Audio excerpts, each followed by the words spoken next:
কোথা থেকে সুন্দরীর এই পুষ্পবনে আগমন। আমি তারা কি কোনদিন এই সুন্দরীর এই পুষ্পবনে পাই না দর্শন। হরিরূপের ঝলকে এই পুষ্পবন একেবারে আলোকিত করে দিয়েছি, কিন্তু এই সুন্দরী নারী কেমন করে জানতে পারি আমি সুন্দরী পরিচয়। তাই তো কোথা থেকে কুমারীর পুষ্পবনে আগমন। আমি তারা কি কোনদিন এই কুমারীর পুষ্পবনে পাই না দর্শন। হরিরূপের ঝলকে আমার অবুঝ মনে প্রেমের শিহরণ জাগিয়েছে। আমি কুমারীর কাছে গিয়ে আমি আমার পরিচয় দেবো, তারপর আমি তার পরিচয় নিয়ে আমার মনের কথাই কুমারীর কাছে আমি খুলে বলবো। ওই কুমারীর কাছে আমি কি তুমি কুমার, কিবা তোমার নাম, কোথায় তোমার ধাম, কিবা তোমার পরিচয়। আমার পরিচয় জানতে দাও সুন্দরী। তাহলে শোনো আমার পরিচয়। আমার নাম হলো কামকান্ত, নিবাস মোড় দৈনিক কারণে। আমার বলো তো সুন্দরী তোমার পরিচয়। আমার পরিচয় তোমার, আমি গন্ধর্বরাজ চিত্ররথের একমাত্র কন্যা, নাম আমার চিত্রাঙ্গিনী। ও তাহলে তুমি রাজকন্যা, অবরাজকন্যা, অবসুন্দরী। আমি তোমায় একটা কথা বলবো। বলো বলো কুমার, তুমি তোমার মনের কথা আমার কাছে খুলে বলো। অবসুন্দরী আমি না প্রথম দর্শনে তোমায় দেখে মনে মনে ভালোবেসে ফেলেছি।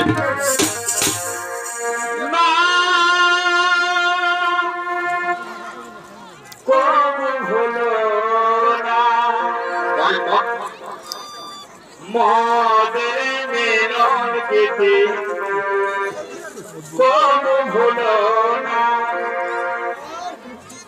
কেমন কেমন কথা তারে আমি দেব ব্যথা। আমি মারা হয়ে দল্প বলে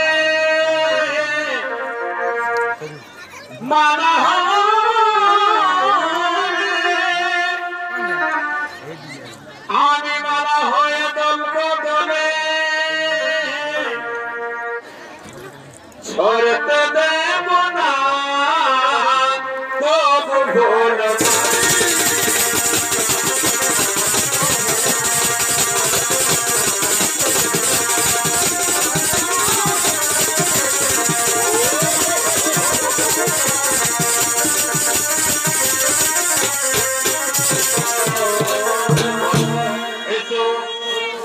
বিশ্ব সুন্দরী তোমায় একটা কথা বলি।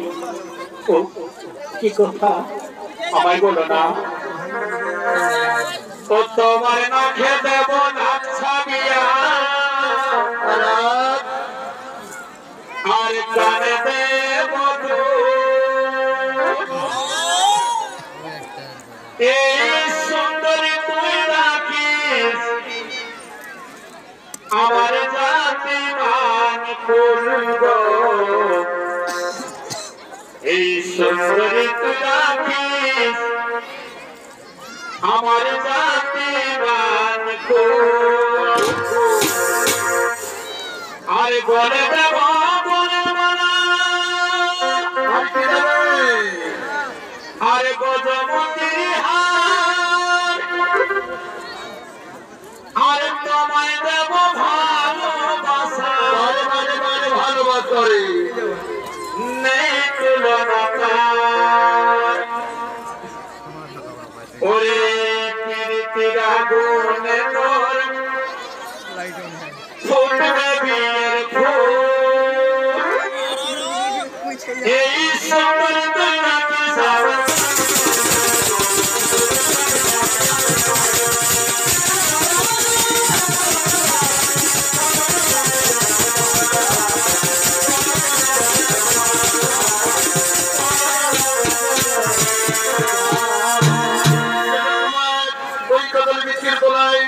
আমরা কিছুক্ষণ প্রেমালাপ করি। এদিকে রাজকন্যা চিত্রাঙ্গীর বিলম্ব দেখে গন্ধর্বরাজ্যের সৈন্যগণ তারা পুষ্পবনের দিকে করেছেন আগমন।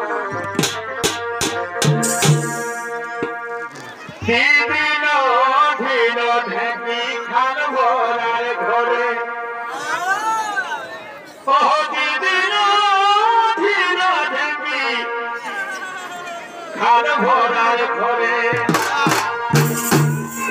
সময়ে সময়ে আসে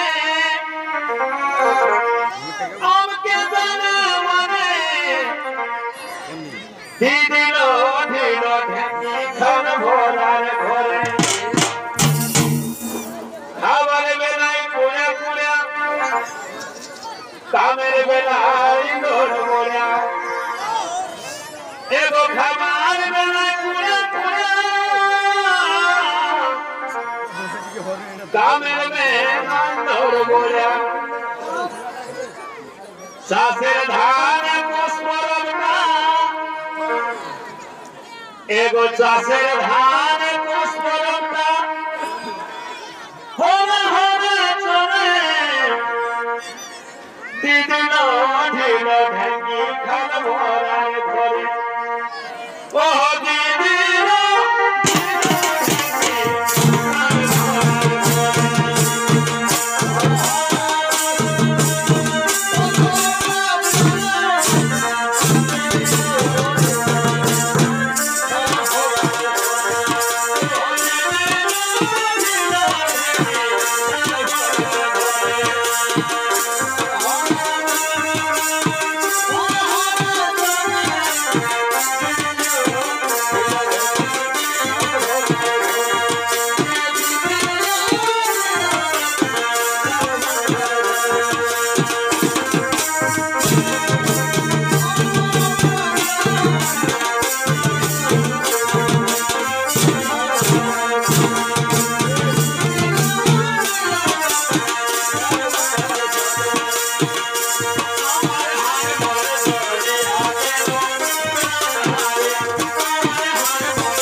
অনুসন্ধান করলাম, কিন্তু কোথাও আমাদের একমাত্র রাজকন্যা ওই চিত্রাঙ্গী আমার দর্শন।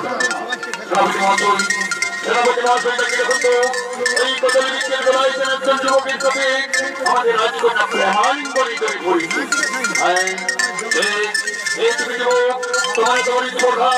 আমাদের একমাত্র রাজকন্যাকে বন্দী করে গেছে পুষ্পবনে, এই অপরাধী তোমায় বন্দী করে নিয়ে যাবো মহারাজের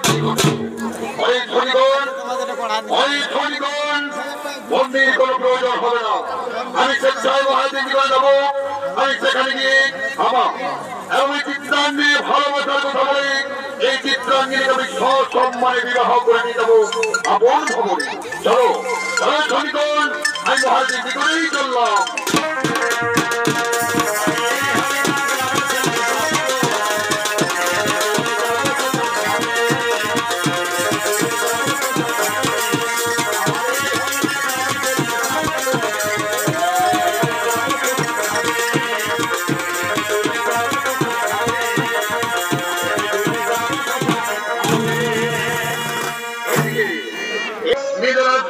আগমন করেছি এক্ষণে চিত্রপথের অভিনয়ে আপনাদের মহান মঞ্চে নৃত্যাভিনয় করে দেখাবেন ওস্তাদ গিয়াসউদ্দিন আনসারীর বড় ছেলে কাইমউদ্দিন আনসারী।